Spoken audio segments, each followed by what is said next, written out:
Жазда чыкпаганда bir 3 жылга кетип атыр быйылкы менен. Бул Кербен шаары Гагарин көчөсүнүн 65 жаштагы тургуну Абила Акулуева 2 жылдан бери таза сууга жетпей келаткан көп адамдын бири. Үйдө 5 адам жашайт. Күнүмдүк тамак ашка таза суу жетпейт. Ал эми кир жууганга, идиш аяк жууганга айла жоктон жамгырдын суусун колдонушат. Эркин колдоно албайбыз. Ушу кир жууганда, эшикти чачып шыпырганда шундан колдонуп, жамгыр жок болсо бул суу деле жок. Уш жанжалга неме кылсак, bir gün, жарым күн чыгарып коет дагы, анан дагы чыгарбай коюшат. Масалбек Ашырбаев чыкпаган сууга да акча төлөп келгенине нааразы. Ал ушул эле көчөнүн башында кафе, унаа жуучу жайларда таза суу колдонулуп жатканын айтууда. Ушул Гагарин көчөсүнүн баш жагында кирпич, баня, дагы чоң ошол жерде организациялар бар. Ошолордун бардыгынан суу түксүз чыгып турат. Акимиятта суу чарбасына барып түшүндүрдүк. Ушул колодцадан ошол жерден эле бизде ушу көчөгө бурсаң болбойбу деген сөзгө эч кимиси жооп бере албайт. Туура эмес кылганына айынан битумдун смазкалар болбогону, битумда төгүлбөгөнү, сайликтер коюлбагына мына суу толуп туруп. Кербен шаарынын тургуну ардактуу куруучу Эргешалы Озукеев таза суу долбоорундагы айрым кемчиликтерге токтолуп, тармакта коррупция бар деген негизде бир нече жолу президентке, прокуратурага жана УКМКга кайрылган. Теңирден тескери проект болгон. Муну кантип актыботун кабыл алды, кантип экспертизаден өткөрдү, кайсы проекттер чийген.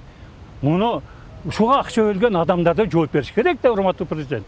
Мында мен сизге мына 4 жолу кайрылдым. 4 жолу. Мына каптар. Мен жалган айтканым жок. Мына сапатсыз болгону бүт могу проектиси менен.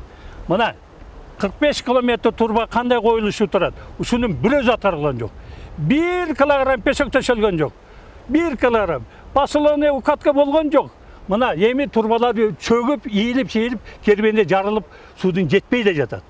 Миллиондон акчалар. Эгер независимый комиссия түзүп келип отуруп бергиле. Бирөөдү текшертемдер жөнөтпөй эле койгула, ал текшерүүчүлөр аны чыгарбайт. Бу текшерүүчүлөр түгүлүп бүттүк. Озукеев 2004-жылы ташылып келинген 5 чакырымдай көлөмү чоң темир курлар иштетилбей турганын белгиледи. Кербен шаарындагы таза суу түтүктөрү 1960-жылы коюлган. Кербен шаары боюнча азыр таза суу долбоору жүрүп, 50-60% суу менен камсыздап атат. Ошондо дагы Кербен шаары мындай айтканда толук суу менен камсыз болду деп айтканга өтө эрте. Гагарин микрорайонундагы көчө таза суу проектисине кирбей калган. Эски суу системасы менен суу ичишет. Биздин эң көйгөйлүү маселебиз бул ишкана через тендер аркылуу иштейбиз. Насосторду бергенбиз, насосторубуз келген, жумушчулар ал жерде иштешип атат. Эртеңки күндөн уже суу бергенге мүмкүнчүлүгүбүз болот. Шаарды таза суу менен камсыздоо үчүн алгач 2004-жылы, андан кийин 2018-жылы долбоор жазылып, шаардын жарымынан көбү сууга жеткен. Бийлик жакында дагы бир жаңы долбоорго аракет жасоодо. Бир көчөдө, например, 3 линия өтөт. 3 линиянын 2 линиясын эски линияны кырпаса, Кербен шаарынан тегерентип алып келгенде суу жетиштүү болбой калат да. 2018-жылы Дүйнөлүк банк грант катары $4 миллион бөлгөн. Арис жарыялаган 225 миллион сомдук тендерди Минур жана инженердик коргонуу компаниялары утуп ишти аяктаган. Жумушту мэрия кабыл алып өткөрүп ал элек. Сапаттары жакшынакай болгон. Бизде шаардын ичиндегилер линиялар, шаар көчөгө тартылган линиялар. Башындагы бизге текер жок.